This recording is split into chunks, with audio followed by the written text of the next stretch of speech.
All the points in a plane, a given distance from a given point, the center, define a circle.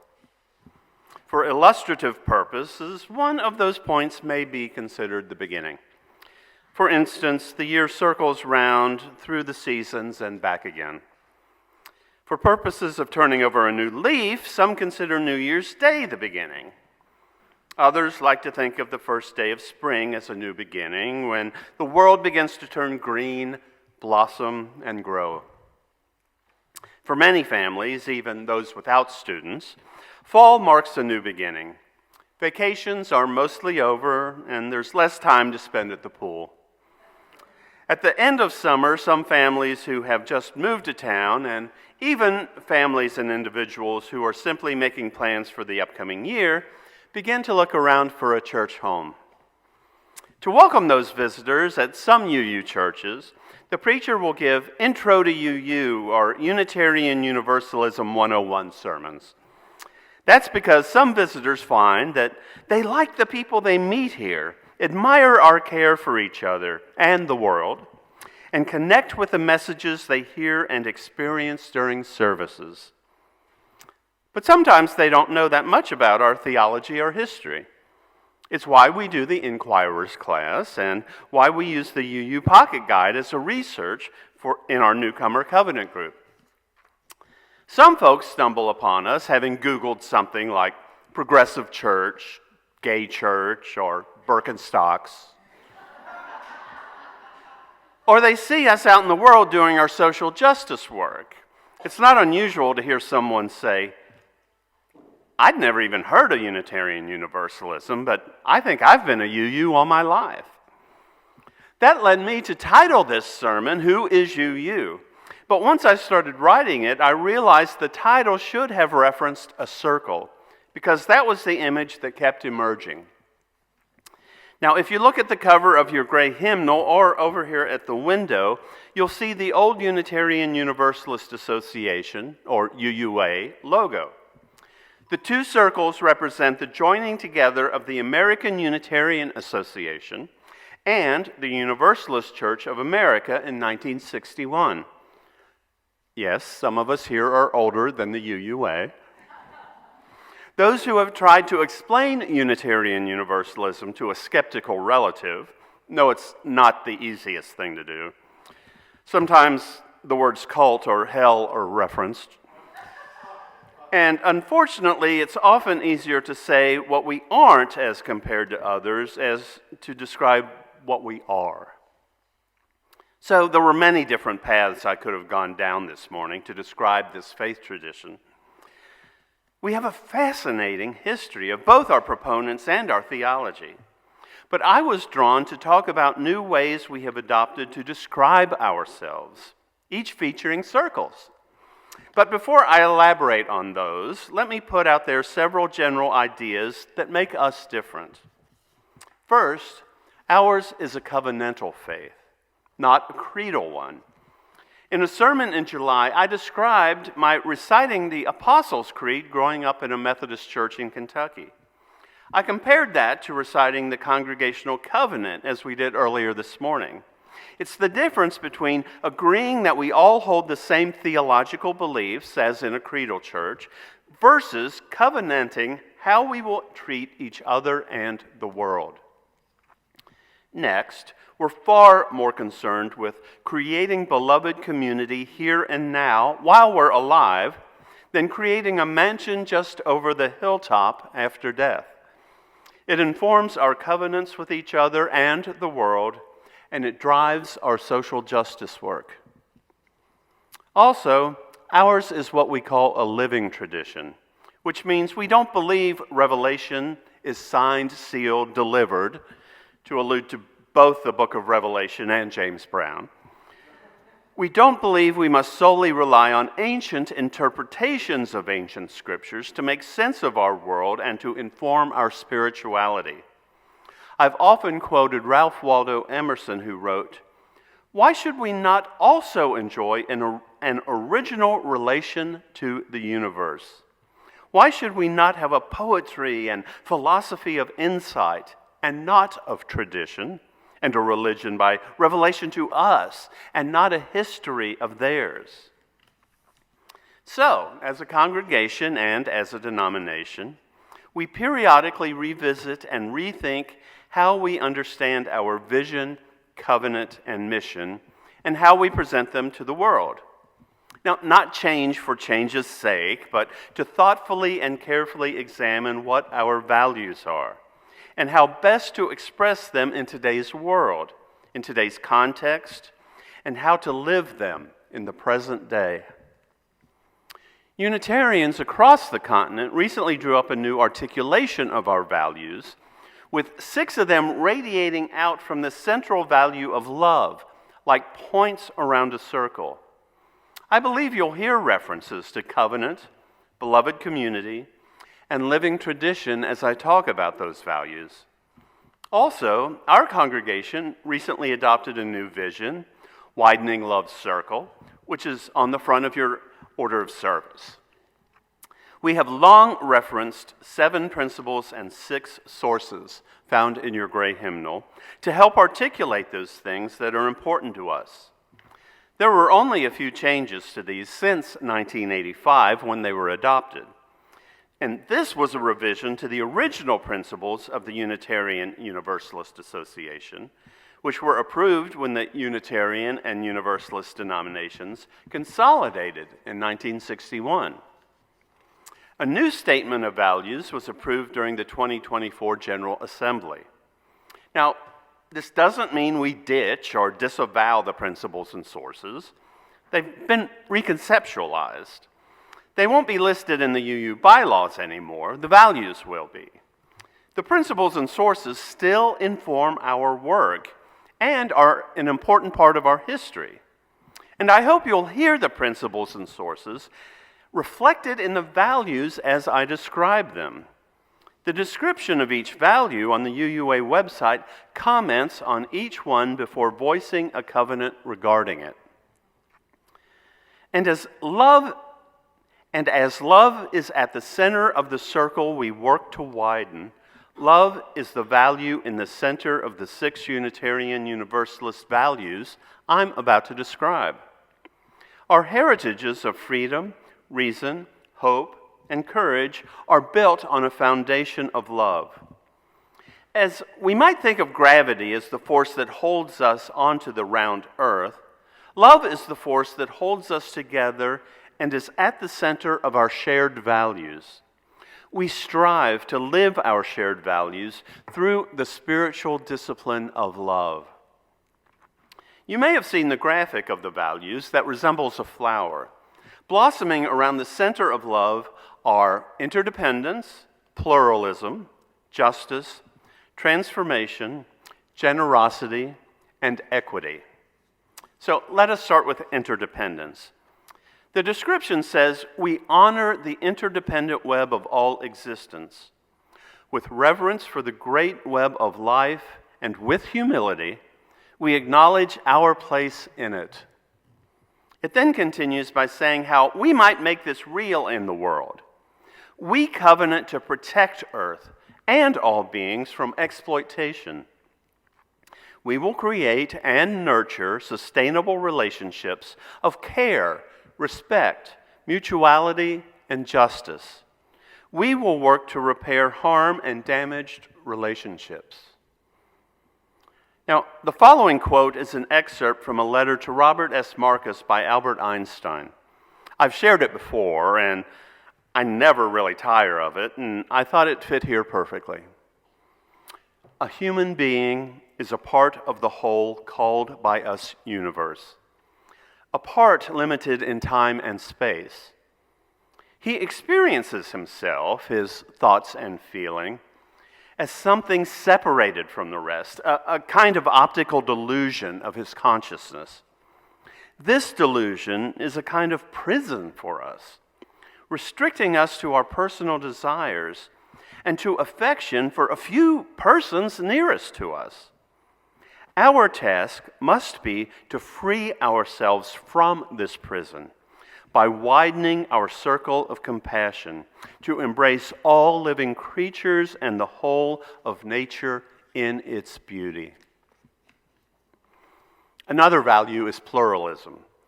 We celebrate that we are all sacred beings, diverse in culture, experience, and theology. We covenant to learn from one another in our free and responsible search for truth and meaning. We embrace our differences and commonalities with love, curiosity, and respect. I've told many of you that what drew me first to Unitarian Universalism was a respect for the wisdom found in multiple faith traditions. We made a special effort to embrace this last year in our Lives of the Spirit series, when we read about activists whose spirituality informed their lives, actions, and writings through a variety of faith traditions. Now, making our way around the circle, we next find justice.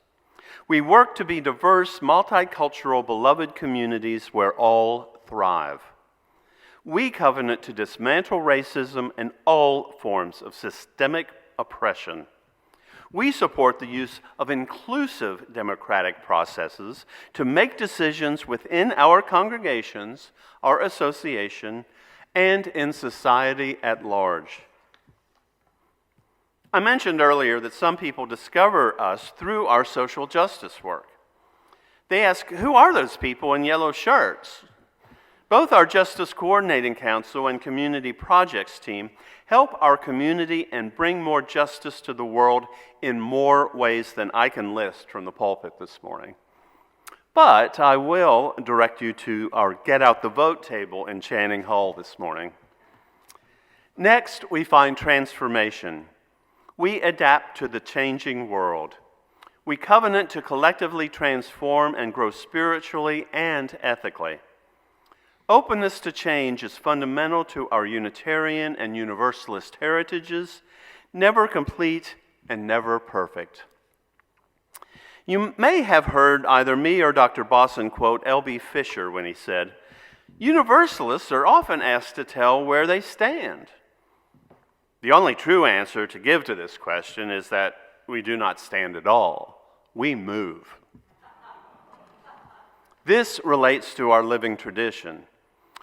We suspect that the infinite, the spirit of life, the mystery beyond all naming, is capable of relating to us in our context here and now.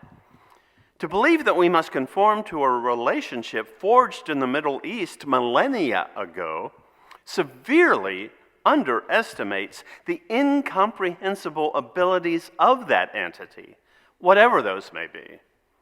We come together in community to help each other grow spiritually. Another's generosity. We cultivate a spirit of gratitude and hope. We covenant to freely and compassionately share our faith, presence, and resources. Our generosity connects us to one another in relationships of interdependence and mutuality. How many times have we heard that expressing gratitude helps people feel more positive emotions, cherish good experiences, and think more deeply about what they have rather than what they lack? But how often do we really do that? And I want to emphasize not on sharing our resources, but on sharing our faith. UUs are notoriously squeamish about telling others about what a valuable thing we have going on here. I think it's amazing, and more people should know about it. But so many of us are so turned off by the woman at work inviting us to the revival at her evangelical church, we don't even consider asking those we think may like it here to come. So, please be generous with this experience. We now turn to equity. We declare that every person has the right to flourish with inherent dignity and worthiness. We covenant to use our time, wisdom, attention, and money to build and sustain fully accessible and inclusive communities. I've sometimes said the root of so many of today's problems is otherism, believing that others are less than, less deserving than, less honest than, even without knowing anything about them. There's no shortage of hateful things being said about people who are different on social media, and no shortage of wars attacking faceless other people. In the description of pluralism, we learned to celebrate that we are all sacred beings. You've probably picked up on how these values interrelate with one another and all emanate from the power of love. The denomination adopted these values, and our congregation also knows the value of revisiting how we articulate, how we treat each other and the world. In March of last year, after much work and discussion, this congregation adopted the vision, Widening Love's Circle. Also adopted were the Congregational Covenant, which was recited earlier, and a mission statement, which can be found on our website under the About pull-down. If you want to know who we are and aspire to be, I think that's a good place to start. You may notice when you go to that page, there are comments that flesh out some of the concepts described in the Congregational Covenant. It led me to wonder what acting out our vision, Widening Love's Circle, might look like in the world. And I was reminded of a meditation the Buddha devised while working toward enlightenment. Not long after it was published, I helped facilitate a book group at the Dallas Church that read Karen Armstrong's book, 12 Steps to a Compassionate Life. I've referenced the book and talked about this meditation before. Today's second reading was from another one of her books, The Spiral Staircase, My Climb Out of Darkness. In 12 Steps to a Compassionate Life, she writes, while he was working toward enlightenment, the Buddha devised a meditation that made him conscious of the positive emotions of friendship, compassion, joy, and even-mindedness that lay dormant in his mind. He then directed this immeasurable love to the ends of the earth. Later, he would tell his monks to do the same. When your mind is filled with love, send it in one direction, then a second, then a third and a fourth, then above, then below. Identify with everything without hatred, resentment, anger, or enmity. This mind of love is very wide. It grows immeasurably and eventually is able to embrace the whole world. Over time, the Buddha found that by constantly activating these positive psychological states, he became free of the constrictions of hostility and fear, and that his own mind expanded with the immeasurable power of love. So, when we tried the immeasurable love meditation in our book study group, we began the first week directing those positive emotions of friendship, compassion, joy, and even-mindedness to someone who brought us joy and friendship. The next week, we did the same and then added someone we knew by sight but had really no strong feelings for one way or the other. The following week, we added someone we disliked, someone who got under our skin but wasn't really a direct threat. You'll see this is getting progressively more difficult. So we repeated those 3 steps for a few weeks, trying to get the hang of them before we moved on. We then added someone who has done some act of kindness toward us, then a nation, people, or religious people we knew little of. Then someone in our life who was in need, a person who was distressed or suffering.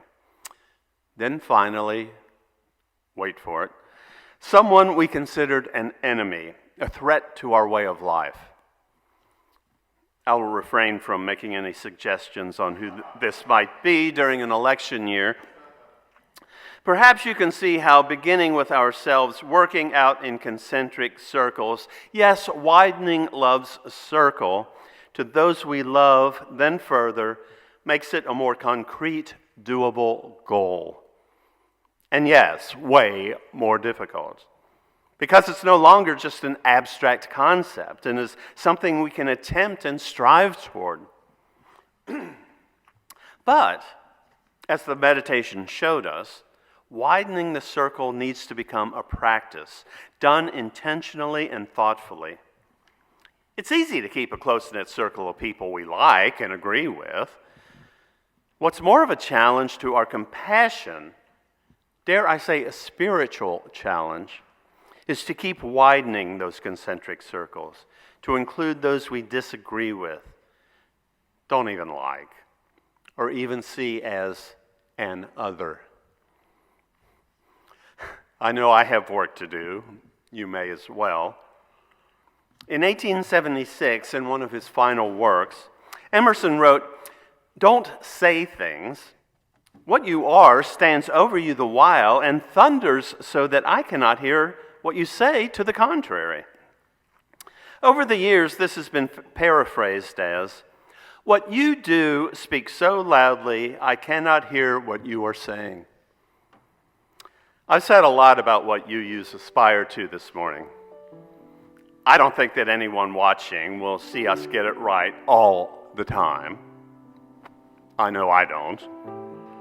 But that's why we circle back here each week, to gather in community and support one another, to dust ourselves off and try even harder next week to get it right. Amen.